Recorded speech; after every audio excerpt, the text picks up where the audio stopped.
السلام عليكم ورحمة الله وبركاته. الحمد لله رب العالمين والصلاة والسلام على رسوله الأمين وعلى آله وأصحابه أجمعين أما بعد فقد قال الله تبارك وتعالى في كلامه القديم أعوذ بالله من الشيطان الرجيم بسم الله الرحمن الرحيم ومن الناس من يشري نفسه ابتغاء مرضات الله والله رؤوف بالعباد صدق الله العظيم. وقال نبينا صلى الله عليه وسلم من ترك اللباس وهو يقدر عليه دعاه الله يوم القيامة على رؤوس الخلائق حتى يخيره من أي حلل الإيمان شاء يلبسها أو كما قال صلى الله عليه وسلم. அளவிலா அருளாளன் நிகரிலா அன்புடையோன் எல்லாம் வல்ல அல்லாஹ்வின் திருப்பெயரால் என்னுடைய உரையை தொடங்குகிறேன். சலாத்தும் சலாமும் ஈருலக தூதர் உலகை திருத்திய உத்தமர் நமது உயிரினும் மேலான கண்மணி நாயகம் ஸல்லல்லாஹு அலைஹி வஸல்லம் அவர்கள் மீதும் அவர்களை பின்பற்றி வாழ்ந்த உத்தமர்களான சத்திய சஹாபாக்கள், தாபியீன்கள், தபவு தாபியீன்கள், நல்லோர்கள், மேன்மக்கள் அனைவர் மீதும் என்றென்றும் இறகட்டுமாக. எல்லாம் வல்ல அல்லாஹுவின் மகத்தான அருளும் அவனுடைய வற்றா பெருங்கருணையும் நம் அனைவர் மீதும் நம்மை சார்ந்த அனைவர் மீதும் என்றென்றும் ஒளியட்டுமாக. கண்ணியத்திற்குரிய சகோதரர்களே, பெரியோர்களே, ரமலான் மாதத்தினுடைய கிடைப்பதற்கரிய இறுதி 10 நாட்களில் நாம் இங்கே அமர்ந்திருக்கிறோம்.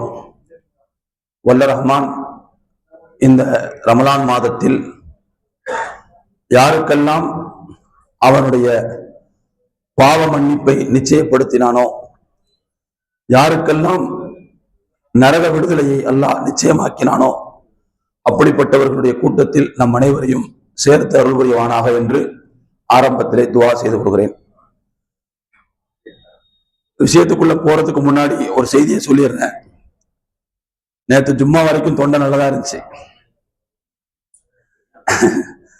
நேற்று தராவி தொழுகைக்கு கூட நல்லதா இருந்துச்சு. பயான் பண்ணும்போது 2-3 தடவை இருமல் வந்துச்சு. அதோட தொண்டை அடங்கி போச்சு. என்னன்னு தெரியல. இன்னைக்கு காலையில நம்ம பள்ளிவாசலுடைய துணை இமாம் ஆசிக் மௌலானா போன் பண்ணாங்க, இன்னைக்கு நீ உங்க பயான் அப்படின்ட்டு. அப்ப நான் ஹாஸ்பிட்டல்ல தான் இருந்தேன். ஊசி போட்டுட்டு டாக்டர் கூட சொன்னாரு, நீங்க நோம்பு விட்டுட்டு மருந்து போடும், மாத்திரை சாப்பிடுங்கன்னாரு. இல்லைங்க, நான் நோம்பு திறந்துட்டு சாப்பிட்டுக்கிறேன்னு சொல்லிட்டேன். ஆனா ஃபுல்லா ரெஸ்ட்ல தான் இருந்தேன், தூங்கிட்டே தான் இருந்தேன். காலையில இந்த குரல் கூட இல்லை, சத்தமே வரல காலையில. இப்போ ஓரளவாவது கொஞ்சம் பேசுற அளவுக்காவது வெளியில வந்திருக்குது குரல். துவா செய்யுங்க. இந்த குரலை வைத்துக் கொண்டு உங்கள்கிட்ட நான் எதை கன்வே பண்ண முடியுமோ அதை இன்ஷா அல்லாஹ் இந்த தலைப்பின் கீழ் நான் சில செய்திகளை சேர்த்து விட்டு என்னுடைய உரையை இன்ஷா அல்லாஹ் முடித்த நேரத்திற்குள் முடித்துக் கொள்வேன். எனக்கு இங்கே தரப்பட்டிருக்கக்கூடிய தலைப்பு என்பது விட்டுக்கொடு உச்சம் தொடு என்று. பொதுவாக அந்த தலைப்பை மேலெழுந்த வாரியாக பார்க்கும்போது வாழ்க்கையில விட்டு கொடுக்கறத பத்தி இதுல பேசப்பட்டிருக்கு அப்படிங்கிறது மாதிரி தான் எல்லாரும் புரிஞ்சிருக்குவோம். குடும்ப வாழ்க்கையில ஒருத்தருக்கு ஒருத்தர் விட்டு கொடுக்கறது, அது மாதிரி சமூக வாழ்க்கையில ஒருத்தருக்கு ஒருத்தர் விட்டு கொடுத்துக்கிறது. தமிழ் கொஞ்சம் சுடு தண்ணி கொண்டு கொஞ்சம் கேட்டு சுடு தண்ணி தான் வாங்கி வைக்க. குடும்ப வாழ்க்கையில சமூக வாழ்க்கையில ஒருத்தருக்கு ஒருத்தர் விட்டு கொடுக்கிறது அப்படிங்கிற மாதிரியான ஒரு தலைப்பாகத்தான் இது மேலெழுந்த வாரியாக நமக்கு தெரியும். ஆனா அப்படி புரிஞ்சுக்கிறதுலயும் தப்பு இல்லை, அதுவும் ஒண்ணுதான்.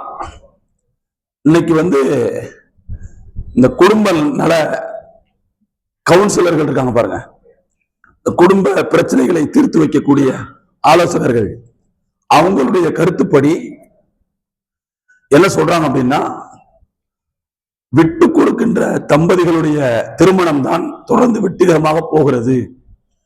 யாராவது ஒரு பக்கம் முறுக்கிட்டு நின்னாங்கன்னா அந்த திருமணம் இடையிலேயே முறிந்து விடுகிறது. இன்னைக்கு விட்டு கொடுப்பதனுடைய தேவை அவ்வளவு அதிகமாக இருக்கிறது என்று அந்த குடும்ப நல வல்லுநர்கள் சொல்வதை நாம் பார்க்கிறோம். அதுவும் தேவைதான், அதுல எந்த சந்தேகமும் இல்லை.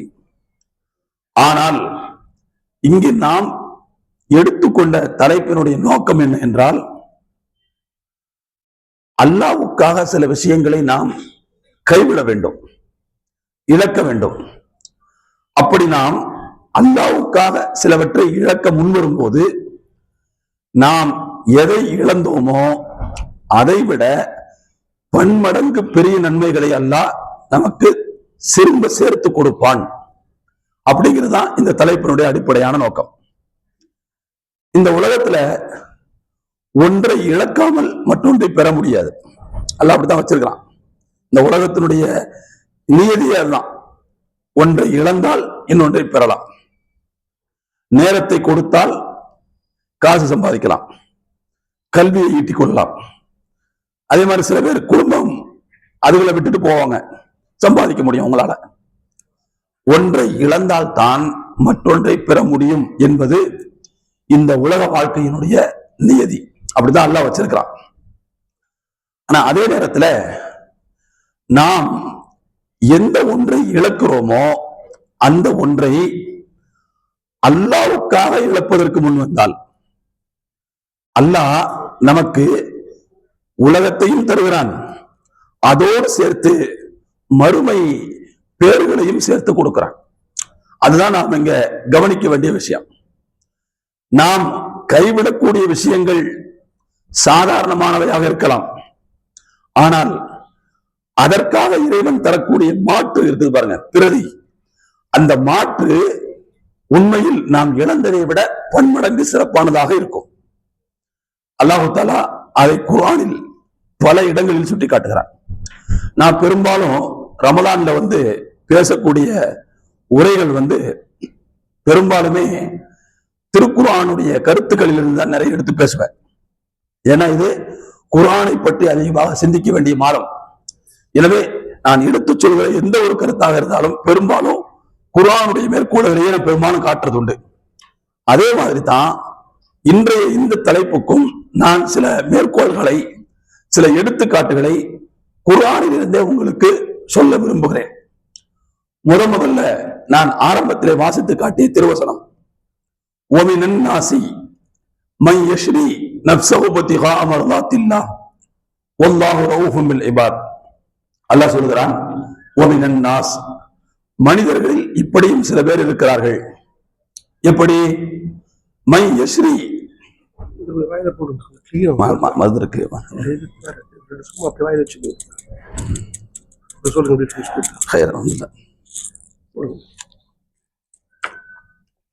எல்லாரும் எனக்கு மருந்து கொடுக்குறாங்க, எல்லாம் சிறப்பா தரட்டும். அல்லாஹ் சொல்றான், ஒமினன் நாசி, மனிதர்களில் சில பேர் இருக்கிறார்கள்.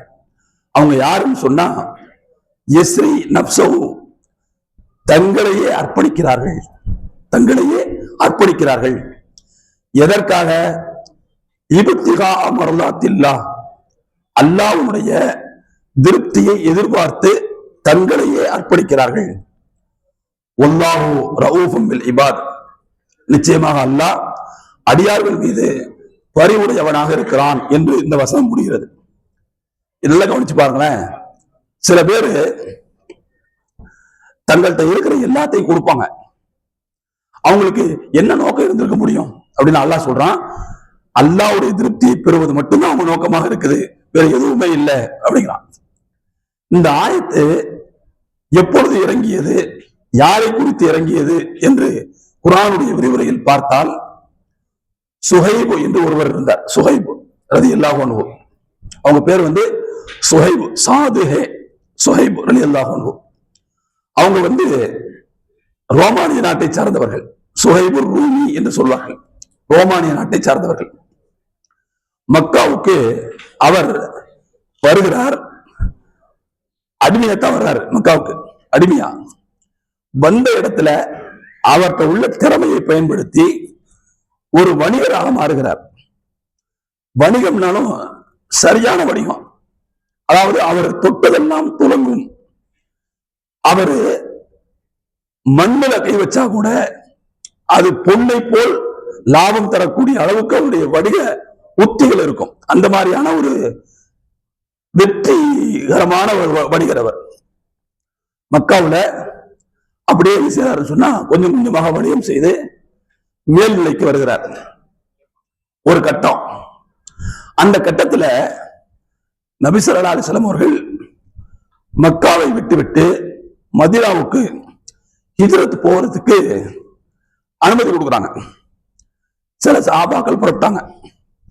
ஒரு கட்டத்துல ரசூலுல்லாஹே போயிட்டாங்க, மக்காவை விட்டுட்டு மதீனாவுக்கு ரசூலுல்லாஹ் போயிட்டாங்க. போன நேரத்துல இந்த சுஹைபுர் ரூமி ரலியல்லாஹு அன்ஹு அவர்கள் நாமளும் மதீனாவுக்கு போகணும் அப்படின்னு விரும்புறார்.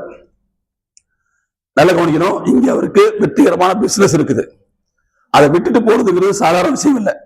ஆனா இருந்தாலும் அவரு அந்த பிசினஸ முடிவுக்கு கொண்டு வந்து அதில் கிடைத்த லாபங்களை எல்லாம் எடுத்துக்கொண்டு மதீனாவை நோக்கி பயணப்படுகிறார். மக்காவுக்கு புறப்படுறார்.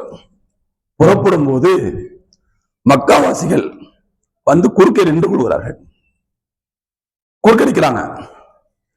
என்ன சொல்றாங்க அப்படின்னா, நீ இந்த ஊருக்கு வரும்போது வெறுங்கையோட வந்தாய், வெறும்பயலாக வந்தீர்.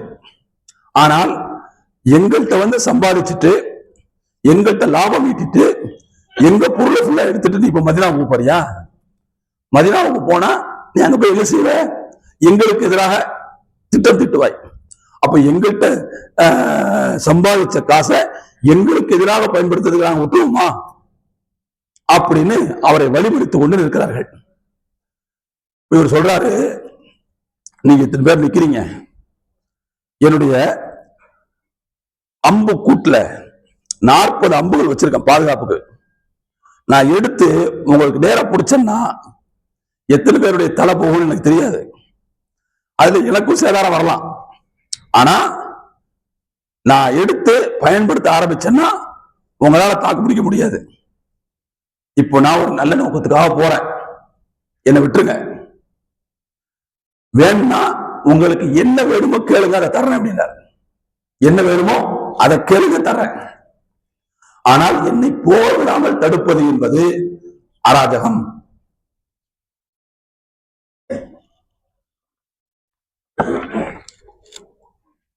என்ன போக விடாம தடுக்கிறதுங்கிறது அராஜகம் அப்படின்னு சொல்றாங்க.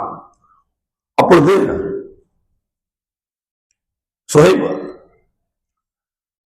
ரலியல்லாஹு அன்ஹு அவர்களிடத்தில் அந்த குறுக்கே நின்ற மக்காவாசிகள் சொல்றாங்க, நீங்க போறதை நாங்க தடுக்கல, ஆனா எங்கள்கிட்ட சம்பாதிச்ச காசை இங்க விட்டுட்டு போகணும். இங்க இருந்து ஒத்த சல்லி கூட எடுத்துட்டு போக கூடாது, அப்படின்னா நாங்க விடுறதுக்கு தயாராக இருக்கிறோம். அந்த நேரத்தில் சுஹைப் ரலியல்லாஹு அன்ஹு அவர்கள் எதை பற்றியும் யோசிக்கவில்லை. இவ்வளவு நாள் கஷ்டப்பட்டு உழைச்ச காசாச்சு, கண்ணு முடிச்சு நாம திரட்ட காசாச்சு, இதுக்காக எவ்வளவு பாடுபட்டிருப்போம், எவ்வளவு முதலீடு பண்ணிருப்போம், எத்தனை பேருடைய உழைப்பை வாங்கியிருப்போம், அதெல்லாம் யோசிக்கவே இல்லை.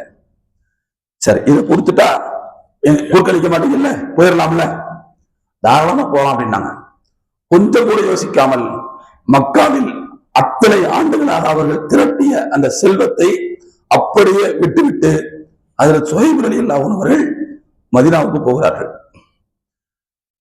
நான் சொல்ல வந்த விஷயம் இது இல்லை, இதுக்கு பிறகு நடக்கிற விஷயம் தான் நான் சொல்ல வந்த விஷயம். மதீனாவுக்கு போயிடுறாங்க. போனா அங்கே நபி ஸல்லல்லாஹு அலைஹி வஸல்லம் அவர்களுக்கு ஒரு வசனம் இறங்குகிறது. அதைத்தான் நான் ஆரம்பத்தில் ஓதி காட்டேன். வமினன் நாசி மையஸ்ரீ நஃப்ஸஹு பித்திகா மர்லாத்தில்லாஹ். மனிதர்களில் சிலர் இருக்கிறார்கள், அவர்கள் தங்களையே விட்டுக் கொடுக்கிறார்கள், தங்களையே விட்டுக் கொடுக்கிறார்கள். எதற்காக? அல்லாஹ்வின் திருப்தியை மட்டும் எதிர்பார்த்து இப்படிப்பட்ட அடியார்கள் விஷயத்தில் அல்லாஹ் மிகவும் பரிவுடையவன் அப்படிங்கிற இந்த வசனம் இறங்குது. நபி ஸல்லல்லாஹு அலைஹி வஸல்லம் அவர்களுக்கு அல்லாஹ் மக்காவில் நடந்த விஷயத்தை சேர்த்து தெரிவித்துக் கொடுக்கிறான்.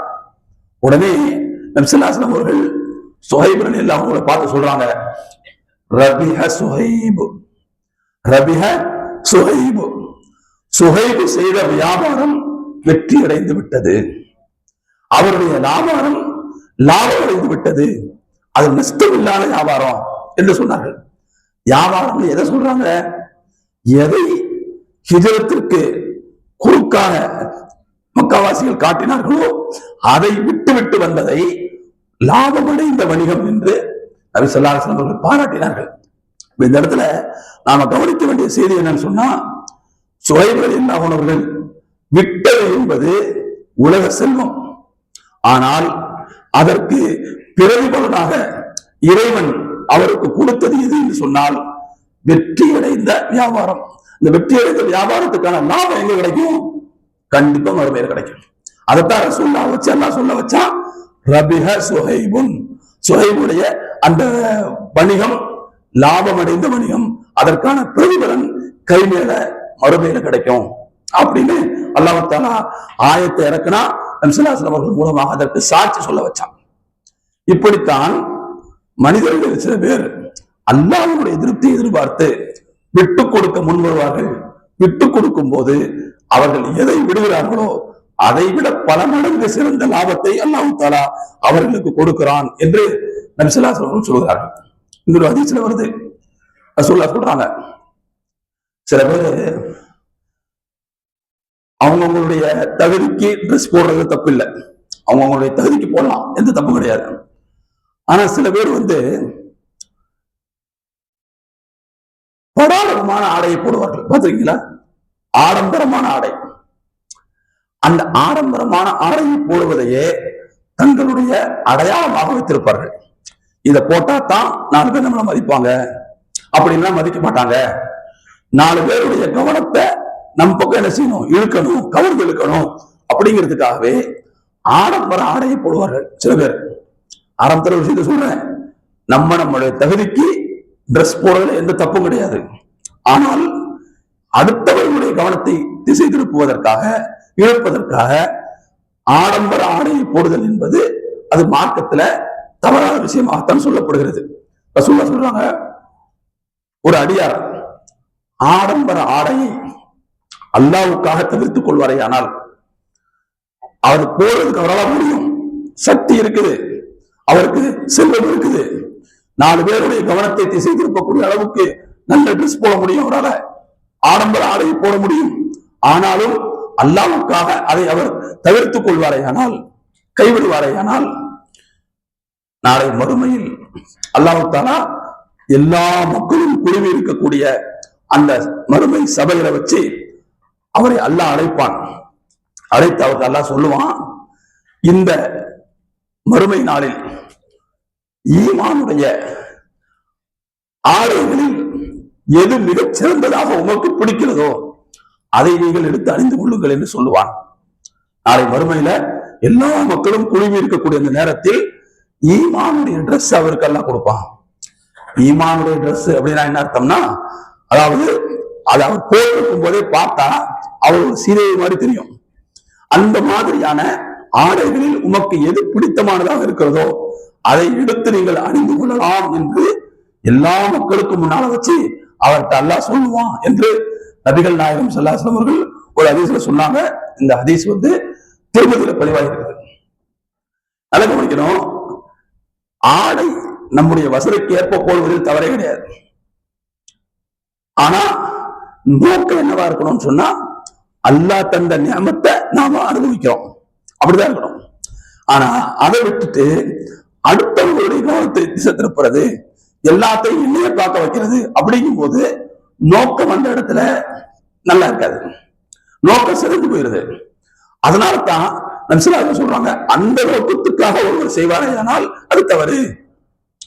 எனவே அல்லாஹ் தந்தான் போடுறது தப்பு இல்லை, இந்த தவறான நோக்கம் இருக்குமே ஆனால் அது அவர் செய்யக்கூடாது. அப்ப அதை அவர் கைவிடுவாரேயானால் அல்லாஹ் தஆலா நாளை மறுமையில் இப்படிப்பட்ட சிறந்த வாய்ப்பை அவருக்கு கொடுப்பான் என்று நபிகள் நாயகம் ஸல்லல்லாஹு அலைஹி வஸல்லம் சொன்னார்கள். அது மட்டுமல்ல தோழர்களே, நிறைய செய்திகள் இருக்குது. இந்த இடத்துல ஒரு இடத்துல சொன்னாங்க ரசூலுல்லாஹ், ஒரு மனிதர் எதை விட்டு கொடுக்கிறாரோ அதை விட மிகச் சிறந்ததை அல்லாஹ் கொடுப்பான். இத நபி ஸல்லல்லாஹு அலைஹி வஸல்லம் அவங்ககிட்ட இருந்து ஒரு கிராமவாசி ரசூலுல்லாஹ்ட்ட அவருக்கு தொடர்பு ஏற்படும் போது ரசூலுல்லாஹ் சொல்லி கொடுத்த விஷயம் இது. ஹதீஸ் எப்படி வருதுன்னு சொன்னா, ஒரு கிராமவாசி அந்த கிராமவாசிட்ட 2 பேர் போய் கேட்கிறாங்க. அவர் மக்காவாசி. 2 பேர் போய் கேட்கிறாங்க, நீங்க எல்லாம் பாரம்பரியமா மக்காவிலே குடியிருக்கிறீங்களே, முஹம்மது ஸல்லல்லாஹு அலைஹி வஸல்லம் அவரோட உங்களுக்கு தொடர்பு இருக்குல்ல, உங்கள்கிட்ட என்னைக்காச்சும் ரசூலுல்லாஹ் பேசும்போது ஏதாவது உங்கள்கிட்ட தகவல் சொல்லியிருக்காங்களா? அப்படி சொல்லி இருந்தா அந்த தகவல் எங்களுக்கு சொல்லுங்க அப்படின்னு அந்த 2 பேர் போய் கேட்கிறாங்க. இந்த ஹதீஸும் ஆதாரப்பூர்வமான செய்தி முஸ்லிம் அஹ்மதுல வருது. போய் கேட்கும்போது அந்த கிராமவாசி சொல்றாரு, ஒரு தடவை நபி ஸல்லல்லாஹு அலைஹி வஸல்லம் அவர்கள் என்னுடைய கையை பிடித்துக் கொண்டார்கள். இந்த கையை பிடிச்சு என்னிடத்த சொன்னாங்க, இன்னக லன் ததா ஷைஅன் இத்திகான் பில்லாஹ் இல்லா ஆதாக அல்லாஹு கைரம் மின்ஹு. ரசூலுல்லாஹ் என்னுடைய இந்த கையை பிடிச்சுக்கிட்டு கிட்ட சொன்னாங்க, தம்பி, நீ அல்லாஹ்வுக்காக பயந்து ஒரு காரியத்தை கைவிடுவாயானால் நீ எந்த காரியத்தை கைவிட்டாயோ அதை விட மிகச்சிறந்த ஒன்றை அல்லாஹு தஆலா நமக்கு தராமல் இருக்க மாட்டான். இத ரசூலுல்லாஹ் எனக்கு பர்சனலா சொன்னாங்க. கையை பிடிச்சு சொல்றது என்ன அர்த்தம்? பர்சனலா கூப்பிட்டு சொன்னாங்க என்கிட்ட. அப்போ அந்த சஹாபி சொல்றாரு, நபி ஸல்லல்லாஹு அலைஹி வஸல்லம் அவர்கள் இப்படி சொன்னதற்கு பிறகு என்னுடைய வாழ்க்கையில் நான் இதில் நிறைய அனுபவித்திருக்கிறேன். அல்லாஹ்வுக்காக நான் ஒன்றை கைவிடும் போது இறைவன் என்னுடைய வாழ்க்கையில் எக்கச்சக்கமான விஷயங்களை கொண்டு வந்து தந்ததை நான் என்னுடைய அனுபவத்தில் பார்த்திருக்கிறேன் என்று அந்த சஹாபி சொல்லி முடிக்கிறார்கள். திருக்குர்ஆன்ல இதற்கு ஏராளமான சான்றுகள் இருக்குது, ஏராளமான சான்றுகள். உதாரணத்துக்கு ஒரு 4 விஷயத்தை மட்டும் சொல்றேன். குர்ஆன்ல ஒரு விஷயத்தை நம்ம புரிஞ்சுக்கணும். நாம் எதை கைவிடுகிறோமோ அதை விட சிறந்த ஒன்றை எல்லாம் தருவான். அந்த சிறந்த ஒன்று என்பது பொருளாகத்தான் இருக்க வேண்டும் என்கின்ற அவசியம் கிடையாது. பொருளாக இருக்கணும் அவசியம் இல்லை. நாம் எதை விடுகிறோமோ அதற்கு இணையான ஒரு பொருளாக இருக்கலாம், அல்லது கண்ணால் பார்க்க முடியாத வேறொன்றாக இருக்கலாம். உதாரணமாக நிம்மதியை கூட எல்லாம் கொடுக்கலாம், மன நிம்மதியை கொடுக்கலாம். ஒரு காரியத்தை விடும்போது அதன் மூலமாக மன நிம்மதி எல்லாம் தரலாம், பாதுகாப்பை தரலாம். இந்த பாதுகாப்பு நிம்மதியெல்லாம் நம்ம கண்ணால பார்க்க முடியாது. ஆனா அல்லாஹ் தர்றது நிச்சயமாக நாம் விட்டதற்காகத்தான் தருகிறான் என்கின்ற அந்த நம்பிக்கை மட்டும் நமக்கு வர வேண்டும். குர்ஆன்ல பாத்தீங்கன்னா இதுக்கு ஏராளமான சான்றுகளை சொல்லலாம். ஒரு சான்று நமக்கு எல்லாத்துக்கும் சுலைமான் அலைஹிஸ்ஸலாமை பத்தி தெரியும் இல்லையா? சுலைமான் அலைஹிஸ்ஸலாத்து வஸலாம் அவங்களை பத்தி அல்லாஹ் தஆலா குர்ஆன்ல சொல்றான், வஹபனா லி தாவூத சுலைமான்.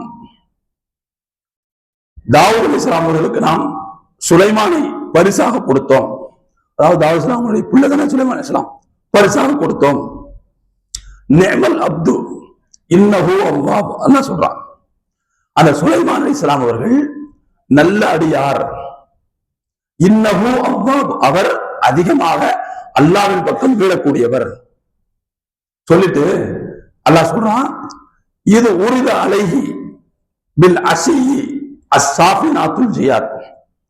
ஒரு முறை சுலைமான் அலைஹிஸ்ஸலாம் அவர்களுக்கு காலை நேரத்தில் மாலை நேரத்தில் அவர்களுடைய குதிரைகள் எல்லாம், எப்படிப்பட்ட குதிரை, உயர் ரகமான பாய்ச்சல் குதிரைகள் எல்லாம் அவர்களுக்கு அணிவகுத்து காட்டப்பட்டன.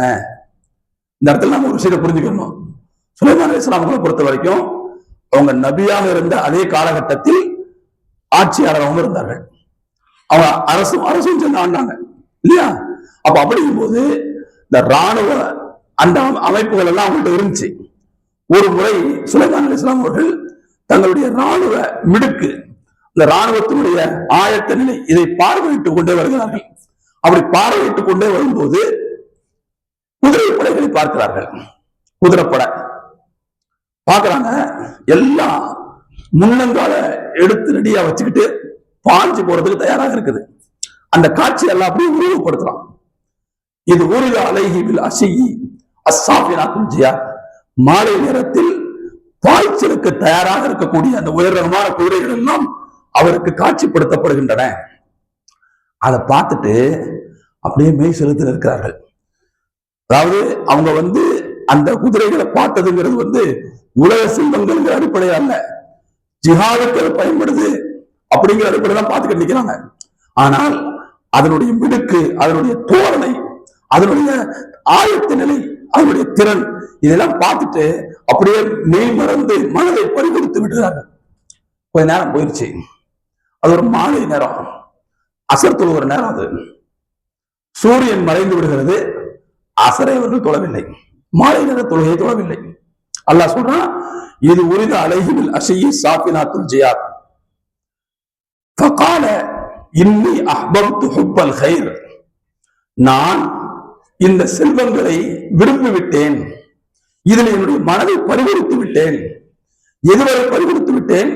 ஹத்தா தவாரத் பில் ஹிஜாப், சூரியன் திரைக்குள் மறைகின்ற வரை. அப்ப என்ன அர்த்தம்னா, நான் தொழாம விட்டுட்டேன், சூரியன் மறைஞ்சு போச்சு. இந்த உலக காரியங்கள் விஷயத்தில், இந்த குதிரைகள் விஷயத்தில், இந்த ராணுவ தளவாடங்கள் விஷயத்தில் நான் என்னுடைய மனதை பறிகொடுத்து விட்டு அல்லாஹ்வுடைய கடமையை மறந்துட்டேன் அப்படின்னு அவர் சொன்னார். அடுத்து தொடர்ந்து அல்லாஹ் சொல்றான், அதனால அவருக்கு கவலை வந்துருச்சு. ஒரு தொழுகையை மிஸ் பண்ற அளவுக்கு நாம் ஒரு பொருளின் மீது மையம் கொண்டு விட்டோமே என்று அவருக்கு கவலை ஏற்பட்டு என்ன செய்யறார் அப்படின்னு சொன்னா, அல்லாஹ் சொல்றான், ருத்தோஹா அலைய, திரும்பவும் என்னிடத்தில் அந்த குதிரைகளை எல்லாம் கொண்டு வாருங்கள் என்று சொல்கிறார். அவருக்கு அணிவகுத்து காட்டப்படுச்சுல, அணிவகுப்பு முடிஞ்ச கூட போயிடுச்சு. ஆனா தொழுகை அவருக்கு தவறி போன காரணத்தினால் அவர் என்ன சொல்றாருன்னா, மறுபடியும் என்னிடத்தில் அந்த குதிரைகளை எல்லாம் காட்சிப்படுத்துங்கள் கொண்டு வர சொல்றார். அதே மாதிரி அணிவகுத்து கொண்டு வரப்படுகிறது. அணிவகுத்தில் இருக்கின்ற அந்த குதிரைகளை இவர் பார்க்கிறார். பார்த்துட்டு என்ன செய்யறாரு, அல்லாஹ் சொல்றான்,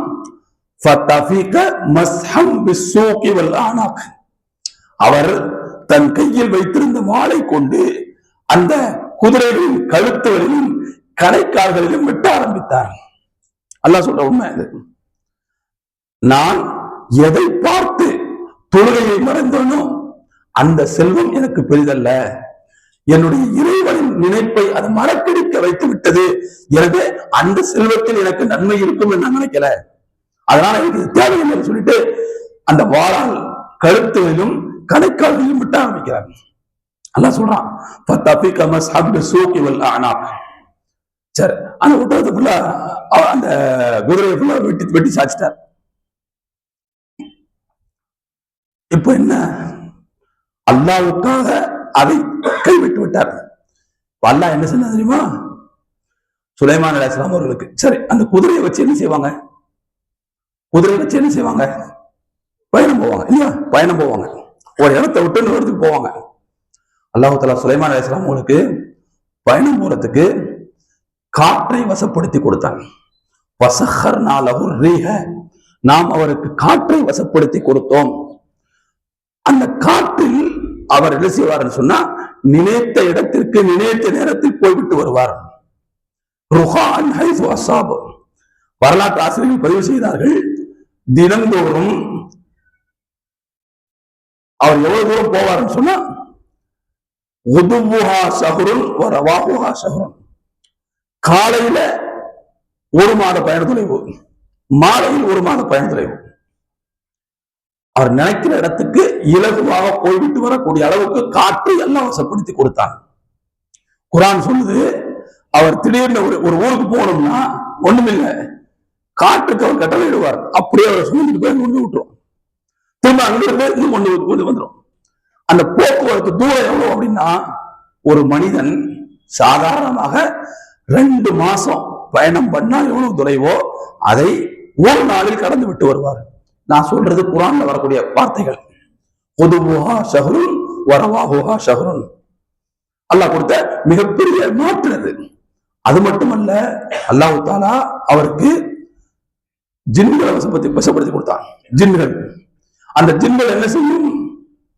பெரிய பெரிய கட்டடங்களை எழுப்பும், பெரிய பெரிய கட்டடங்கள், பெரிய பெரிய பாத்திரங்களை செஞ்சு கொடுக்கும். அது மட்டுமல்லாமல் கடலுக்குள்ளே மூழ்கி முத்து குளித்து கொடுக்கும். அல்லாஹ் சொல்கிறான்,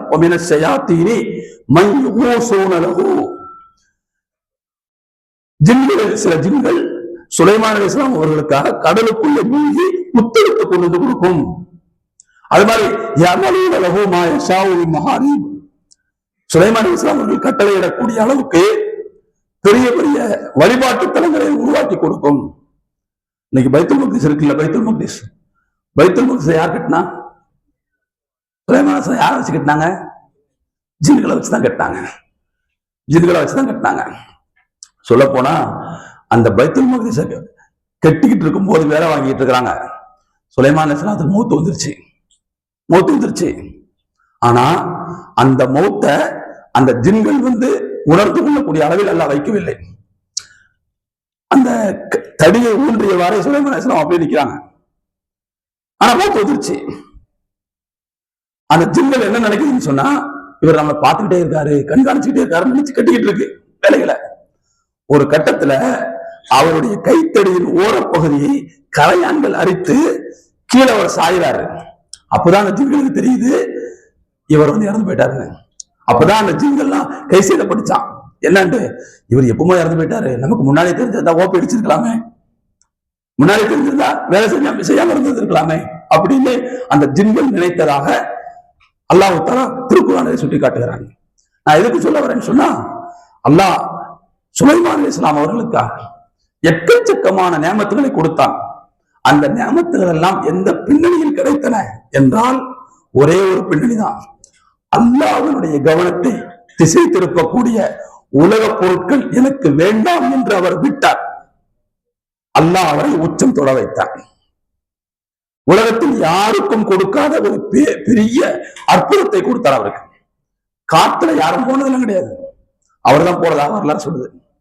அந்த அளவுக்கு அல்லாஹ்வுக்காக ஒன்றை விட்டு கொடுக்க வரும்போது இறைவன் மிகச் சிறந்த ஒன்றை பரிசாக கொடுக்கிறான் அப்படிங்கிறதுக்கு இது ஒரு மிகப்பெரிய ஆதாரமாக இருந்து கொண்டிருக்கிறது.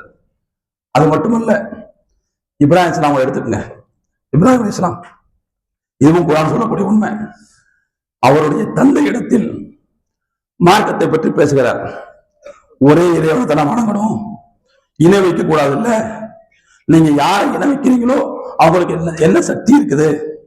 அந்த சிலைகளுக்கு முன்னால கொண்டு போய் படையெல்லாம் வைக்கிறீங்க, சோறுல கொண்டு போய் வைக்கிறீங்க, பதார்த்தங்களை வைக்கிறீங்க. ஆனா அந்த சிலை சாபம் அடையுது, முன்னால ஈயும் கொசுவும் தான் சாப்பிடுது. இதெல்லாம் அவர் சொல்றாரு. ஆனா அவருடைய தந்தை ஏற்றுக்கொள்ளவில்லை. ஒரு கட்டத்துல என்ன ஆகுது? தந்தையினுடைய சகவாசம் வேணாம்னு சொல்லி முடிவு வந்துடுறார். அல்லாஹ் சொல்றான், ஃபலம்மா தஸலஹும் வமா யஅபுதூன மின் தூனில்லாஹ். இப்ராஹிம் அலைஹிஸ்ஸலாம் அவர்கள் தந்தை வேண்டாம் என்று முடிவெடுத்தார். அவர்கள் வணங்கி கொண்டிருந்த சிலைகளும் வேண்டாம் என்று முடிவெடுத்தார். முடிவெடுத்து விட்டு அவங்க விட்டு ஒதுங்கி வந்துட்டார். ஒதுங்கி வந்ததற்கு பிறகு அவர் கைவிட்ட தந்தை உறவுக்காக, அவர் கைவிட்ட சமூக உறவுக்காக அல்லாஹ் அவருக்கு என்ன மாற்றி கொடுத்தான்? அல்லாஹ் சொல்றான், வஹப்னா லஹு இஸ்ஹாக வ யாக்கூப். நாம் அவருக்கு இஸ்ஹாக்கை கொடுத்தோம், யாக்கூபை கொடுத்தோம் அப்படிங்கிறான். நமக்கு இஸ்ஹாக் யாக்கூப் அப்படின்னு சொன்னா தனிநபர்கள் மாதிரி தெரியும். ஆனா தனிநபர்கள் அல்ல அவங்க. நல்ல கவனிக்கணும். இப்ராஹிம் அலைஹிஸ்ஸலாத்து வஸ்ஸலாம் அவர்களுக்கு அல்லாஹ் கொடுத்த அந்த பரிசு என்னன்னு சொன்னா, இஸ்ஹாக் அலைஹிஸ்ஸலாம் அவங்கள்ட்ட இருந்துதான் இஸ்ரவேலர்களுடைய நபிமார்களா வருவாங்க. இஸ்ரவேலர்களுடைய மொத்த நபிமார்கள் எங்கிருந்து வருவாங்க? இப்ராஹிம் அலைஹிஸ்ஸலாம் அவருடைய பையன் இஸ்ஹாக் அலைஹிஸ்ஸலாம் மட்டும் தான் வருவாங்க. இப்ராஹிம் அலைஹிஸ்ஸலாத்து வஸ்ஸலாம், இஸ்ஹாக் அலைஹிஸ்ஸலாம் அவங்களுடைய மகன் யாக்கூப், யாக்கூப் அலைஹிஸ்ஸலாம் அவங்களுடைய பிள்ளைகள் இருந்துதான் பனு இஸ்ரவேலர்கள் உள்ள எல்லா நபிமார்களும் வர்றாங்க. அப்போ இணை வைக்கக்கூடிய ஒரு தந்தையை அவர் கைவிட்ட காரணத்தினால் ஏழை இறை கொள்கையில் இருக்கக்கூடிய ஒரு பெரிய சங்கிலி தொடரை அல்லாஹ் தஆலா அவருக்கான சொந்தமாக அல்லாஹ் ஆக்கினான். எவ்வளவு பெரிய மாற்று பாருங்க. அது மட்டுமல்ல, தந்தை அவர் வேண்டாம் என்று ஒதுக்கினார். ஆனால் அவருக்கு பிறகு வந்த அந்த சந்ததிகள் எல்லாம் இப்ராஹிம் அலைஹிஸ்ஸலாம் அவர்களை கொண்டாடினார்கள். இன்னைக்கும் அப்படித்தான். இன்னைக்கும் முஸ்லிம்களால் இப்ராஹிம் அலைஹிஸ்ஸலாம் அவர்கள் போற்றப்படுகிறார்கள், கிறிஸ்தவர்களும் இப்ராஹிம் அலைஹிஸ்ஸலாம் அவர்களை போற்றுவார்கள், யூதர்களும் இப்ராஹிம் அலைஹிஸ்ஸலாம் அவர்களை போற்றுவார்கள். ஈசா நபிய யூதர்கள் திட்டுவாங்க, ரசூலுல்லாஹ் யூதர்கள் கிறிஸ்தவர்கள் திட்டுவாங்க. ஆனா இந்த 3 பேரும் சேர்ந்து யாரை போற்றுவா? இப்ராஹிம் அலைஹிஸ்ஸலாம் அவர்களை போற்றுவார்கள்.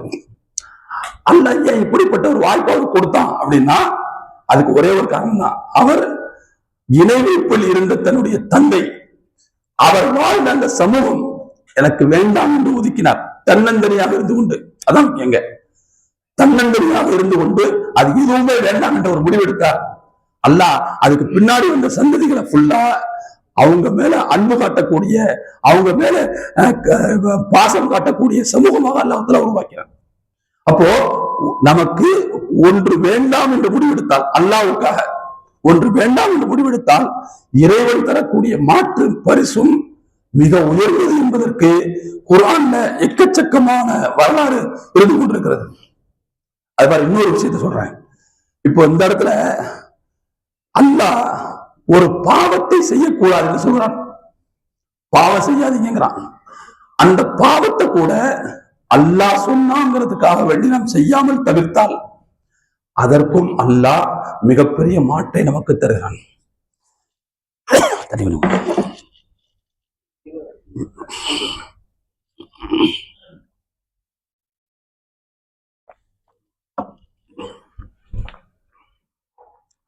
ஒரு பாவத்தை கைவிட்டால் கூட, அல்லாஹ்வை பயந்து அந்த பாவத்தை கைவிட்டால் அதற்கும் அல்லாஹ் ஒரு மிகப்பெரிய மாற்றை தருகிறான்.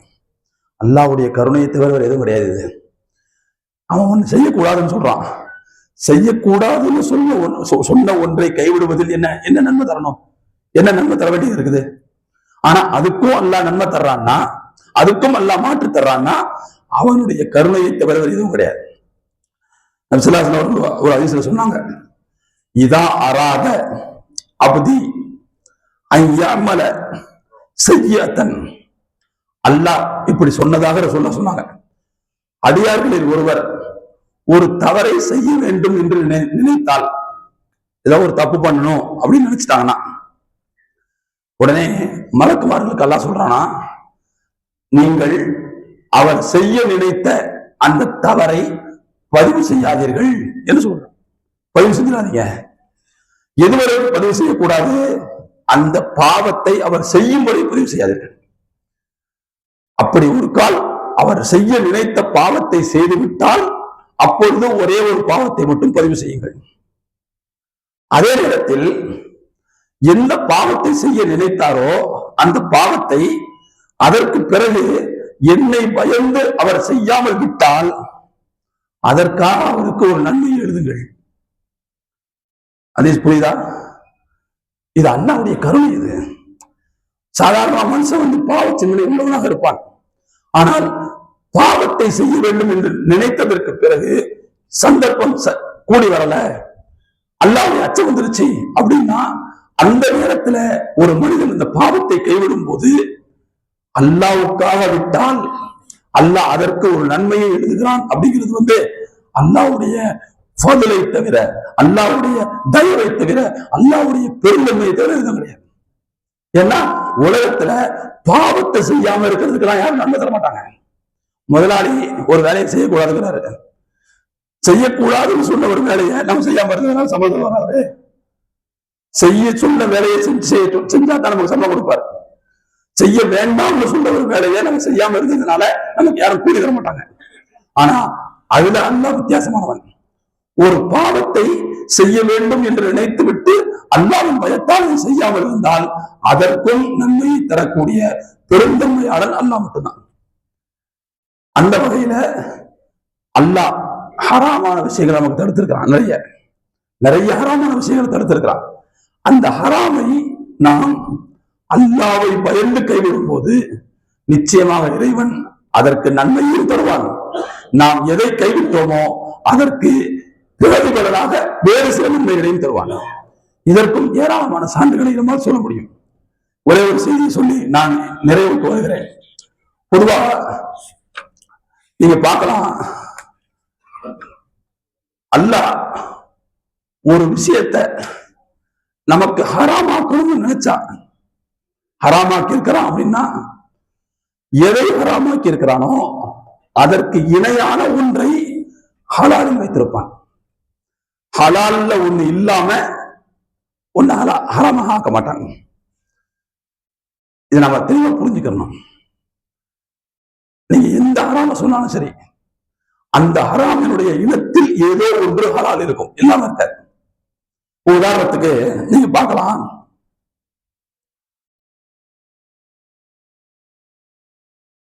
ரத்தம் இருக்கிற ரத்தம் நம்ம சாப்பிடலாமா? ரத்த பொரியல் சாப்பிடுவாங்க சில பேர், நமக்கு சாப்பிட முடியாது. இங்க ரத்த பொரியல் கிடைக்கும் போட்டிருப்பாங்க, போய் காஃபி தான் சாப்பிட்டு வந்திருப்பாங்க, நம்ம சாப்பிட மாட்டோம். ரத்தம் என்பது நமக்கு தடுக்கப்பட்ட விஷயம். ஆனா அந்த ரத்தத்தை சாப்பிட்டவங்கள்ட்ட போய் கேட்டு பார்த்தீங்கன்னா அது எவ்வளவு டேஸ்ட்னு தெரியும். உண்மையில ரொம்ப டேஸ்ட், அது ரொம்ப டேஸ்டா இருக்கும். அவன் நம்மளை பார்த்து சொல்லுவான், இதெல்லாம் அனுபவிக்க கொடுத்து வைக்காதீங்க அப்படி நம்மளை பார்த்து சொல்லுவான். ஆனா அல்லாஹ் அதை ஹராமாக ஆக்கியிருக்கிறாங்க. ஆனால் ஒரு விஷயத்தை புரிந்து கொள்ளுங்கள், இதை ஹராமாக்கி இருக்கிறான், ஆனால் இதற்கு இணையான சிலவற்றை நமக்கு ஹலாலாக ஆக்கி வைத்து விட்டுத்தான் இதை ஹராமாக்கலாம். உதாரணமாக கல்லீரல், மண்ணீரல், அது எதனுடைய இனம்? கல்லீரல் எதனுடைய இனம்? ரத்தத்தினுடைய ஒரு கட்டி வடிவம், அவ்வளவுதான். மண்ணீரல் அதே ரத்தத்தினுடைய இன்னொரு சாலிடான ஐட்டம், அவ்வளவுதான். கொஞ்சம் சாலிடான ஐட்டம், ரத்தத்தினுடைய இன்னொரு வகை தான் அது. அதே மாதிரி இந்த மூளை உறுதி சாப்பிடுவோம்ல, மூளைலாம் கிடையாது, நல்ல எலும்பு. நம்ம பிள்ளைகளுக்கு தட்டி கொடுப்போம்ல, தட்டி எடுத்து கொடுப்போம்ல, அந்த எலும்புக்குள்ள இருக்குமே, எலும்புக்குள்ள இருக்கிறது என்னது? உறைஞ்ச ரத்தம். ஆனா அல்லாஹ் அதையெல்லாம் ஹலாலாக்கிட்டான். இப்படி நல்லா பாருங்க, ரத்தம் என்கின்ற ஒரு பொருளை ஹராமாக்கணும், ஆனால் அது டேஸ்டான ஒண்ணு, ஆனால் அதனுடைய இனத்தை சார்ந்த வேறு சிலவற்றை ஹலாலில் வைத்து விட்டுத்தான் அதை ஹராமாக்கலாம். அப்போ நமக்கு ஒரு தேவை இருக்கிறது என்று சொன்னால் நம்முடைய தேவையை ஹலாலிலேயே நிறைவேற்றிக் கொள்ளக்கூடிய வாய்ப்பை அல்லாஹ் உருவாக்கி வைத்து விட்டுத்தான் சிலவற்றை ஹராமாக்கலாம். அப்போ நம்ம ஹராமுக்கு போக வேண்டிய அவசியம் கிடையாது. இப்போ உதாரணத்துக்கு மது இருக்குது, மதுவை போதைப் பொருட்களை ஏன் பாதிக்கிறார்கள்? மக்கள் ஏன் போதைப் பொருட்களை பயன்படுத்துறாங்க? ஜாலி, ஒரு மதிமயங்கிற ஒரு சூழ்நிலை, இதெல்லாம் பயன்படுத்துறாங்க. அல்லாஹ் தஆலா மதுவை ஹராமாக்கினா, ஆனால் உயர்தரமான பழச்சாறுகள் எல்லாத்தையும் ஹலாலாக்கி இருக்கிறாங்க. மது என்பது பழச்சாட்டு இன்னொரு வகை தானே, அது ஒரு பழச்சாறு, அவ்வளவுதான் இல்லையா? அந்த பழச்சாறு சில வேதியியல் செயல்கள் மூலமாக என்ன செய்து மதுவா மாறுது, அவ்வளவுதான். ஆனால் அந்த வேதியியல் மாற்றங்கள்லாம் ஆகிறதுக்கு முன்னாடி மிக உயர்ந்த எத்தனையோ பழச்சாறுகள் எல்லாத்தையும் ஹலாலாக்கி வச்சுட்டு தான் இதை ஹராமாக்கிறான். அப்போ நம்முடைய தேவைகளை ஹலாலில் நிறைவேற்றிக் கொள்ள முடியும் என்று இருக்கும் போது ஹராமின் பக்கம் போவதை நிச்சயமாக நாம் தவிர்த்துக் கொள்ள வேண்டும். நம்ம தேவையெல்லாம் இங்கேயே பூர்த்தி பண்ணிடுறான். அதே மாதிரி பாருங்க, ஜினா, விபசாரம் அல்லாஹ் ஹராமாக்கி இருக்கிறான், ஆனால் திருமணத்தை ஹலாலாக்கி வச்சிருக்கிறான். அது திருமணம்னா ஒண்ணு இல்ல, 2, 3, 4 வரைக்கும் அனுமதி இருக்கு. அப்போ அல்லாஹ் ஒன்றை ஹராமாக்குவதற்கு முன்பு அதனுடைய இணையான மற்றொன்றை ஹலாலில் வைத்து விட்டுத்தான் ஹராமாக ஆக்கியிருக்கிறான். இப்படி நிறைய விஷயங்களை சொல்ல முடியும். சோதிடம் இருக்கிற சோதிடம், ஜோசியம் பார்க்கறது, எல்லாம் ஹராமாக்கி இருக்கிறான். ஆனால் இஸ்திகாரான ஒன்று இருக்குது. எந்த ஒரு காரியத்திலையும் நல்லதை தேர்ந்தெடுப்பதற்கென்று இஸ்திகாரா முறை ஒன்று இருக்குது, அதை எல்லாம் ஹலாலாக்கி இருக்கிறான். 2 ரக்காத் தொழுதுட்டு ஒரு துவா ஒன்று இருக்குது, அந்த துவாவை ஓதிட்டு, இறைவா நான் செய்ய நினைத்திருக்கக்கூடிய இந்த காரியம் நன்மையாக இருக்குமே, ஆனால் இதை செய்ய வேண்டும் என்கின்ற தெளிவை எனக்கு கொடு. இதை நான் செய்யறது தப்பு அப்படின்னா, இது எனக்கு நஷ்டம்னா, இது என்ன தூரமாக்கிரு அப்படின்னு ஒரு துவா ஓதிட்டு நீங்க 2 நாள் வெயிட் பண்ணுங்க. உங்களுக்கு மனசுக்குள்ள ஒரு சலனம் தோன்றும், ஒரு சலனமற்ற ஒரு நிலை வரும். அப்ப நீங்க எதை செய்யுங்கன்னா முடிவெடுங்க, எதை செய்யணும் முடிவெடுக்கிறீங்களோ அது செய்ய, அல்லாஹ் அதுல உங்களுக்கு நன்மையை தருவான் சொன்னாங்க. இது சோதிடத்திற்கு மாற்றாக ரசூலுல்லாஹ் சொல்லி தந்த விஷயம். இப்படி நிறைய சொல்லலாம். வட்டி அல்லாஹ் ஹராமாக்கி இருக்கிறான். ஆனால் வியாபாரம், அனுமதிக்கப்பட்ட வியாபாரம் எக்கச்சக்கமா நிறைய இருக்குது, எவ்வளவு இருக்குது, எல்லாத்தையும் அல்லாஹ் ஹலாலாக்கி இருக்கிறான். அதை ஹலாலாக்கி வச்சுட்டு தான் இதை ஹராமாக்கி இருக்கிறான். அப்ப எனவே இறைவன் நமக்கு ஒரு பொருளை ஹலாலிலேயே தேவையான அளவுக்கு தந்து விட்டுத்தான் இதை கைவிட சொல்லி சொல்கிறாங்க. அது மட்டும் இல்ல, அப்படி கைவிட்டே சொன்னா உனக்கு நான் நன்மையை சேர்த்து தருவேன்னு சொல்றான்ல. இதுதான் நாம அல்லாஹ்வுடைய பெருந்தன்மையாக புரிந்து கொள்ள வேண்டிய தேவை இருக்கிறது.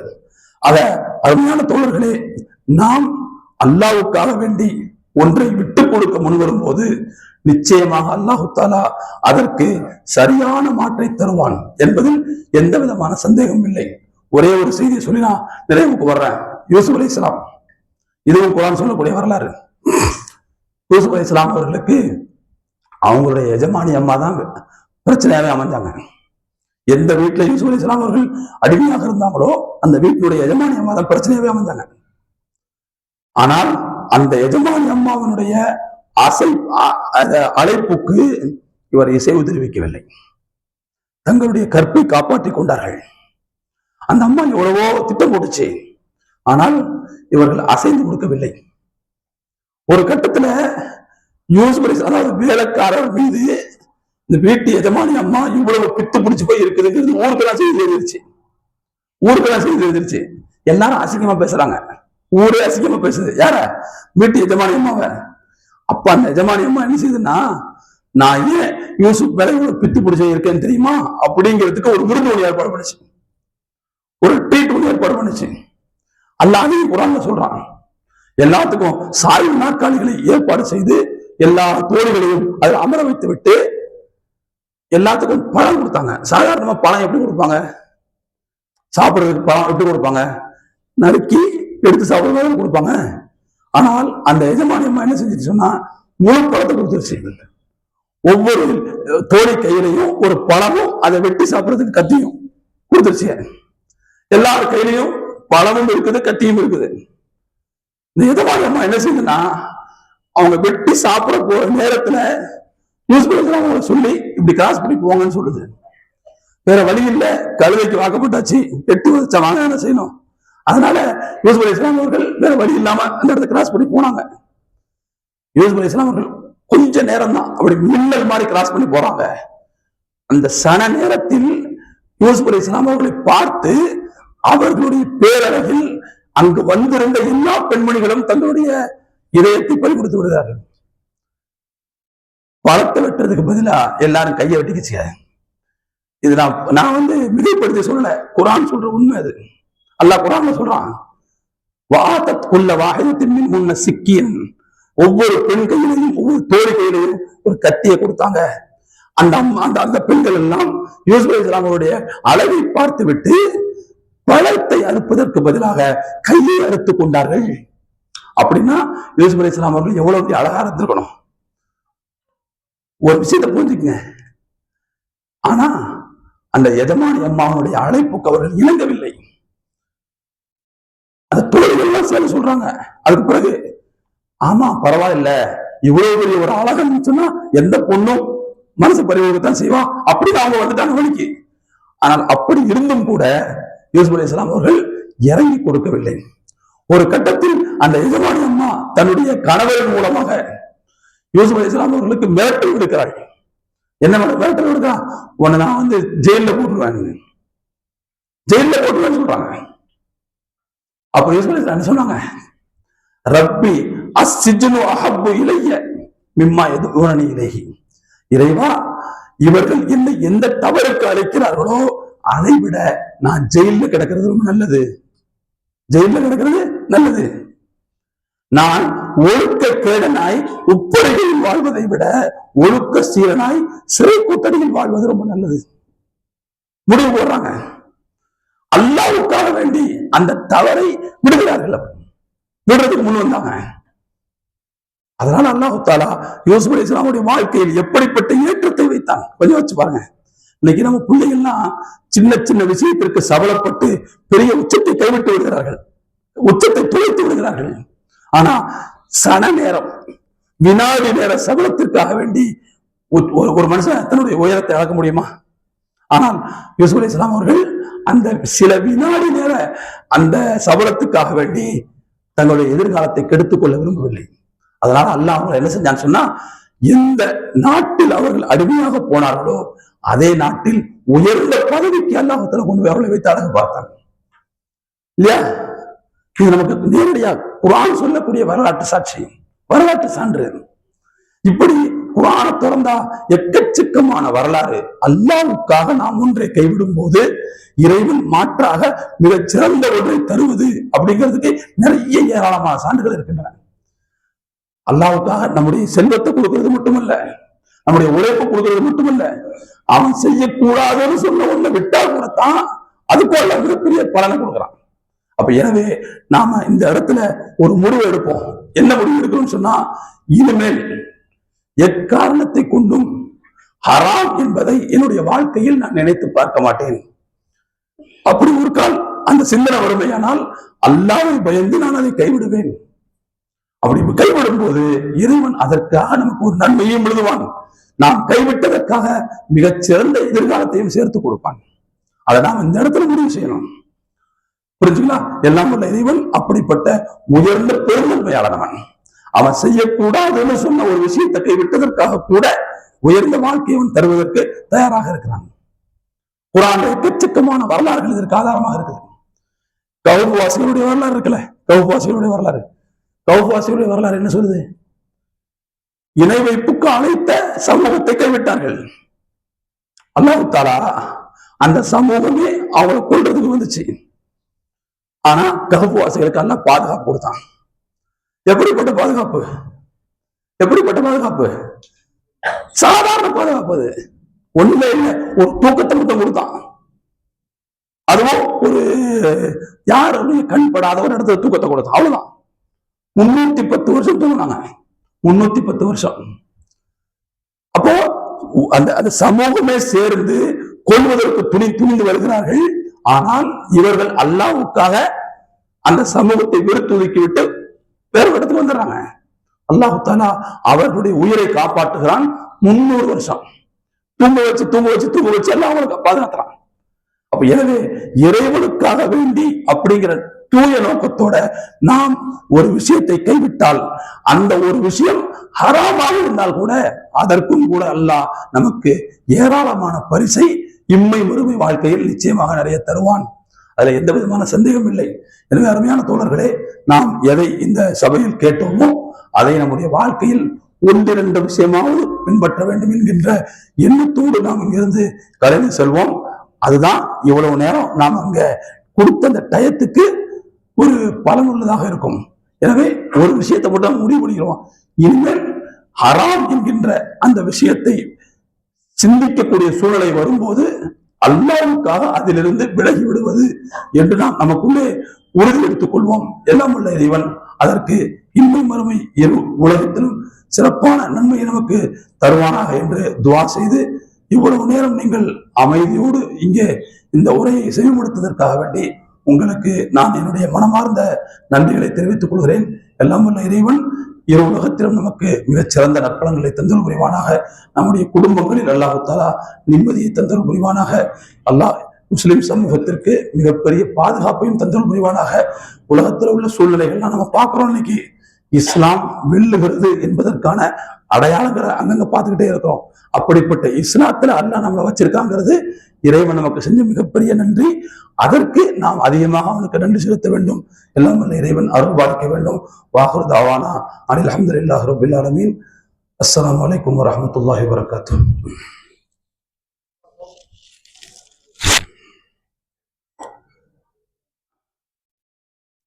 اللهم صل على سيدنا ونبينا مولانا محمد وعلى ال سيدنا محمد وبارك وسلم عليه.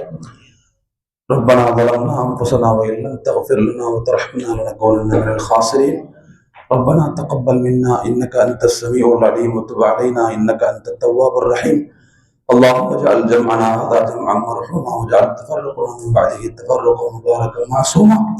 لا تجعل اللهم فينا ولا منا ولا معنا ولا من يتبعنا شقيا ولا محروما. ربنا آتنا في الدنيا حسنة وفي الآخرة حسنة وقنا عذاب النار.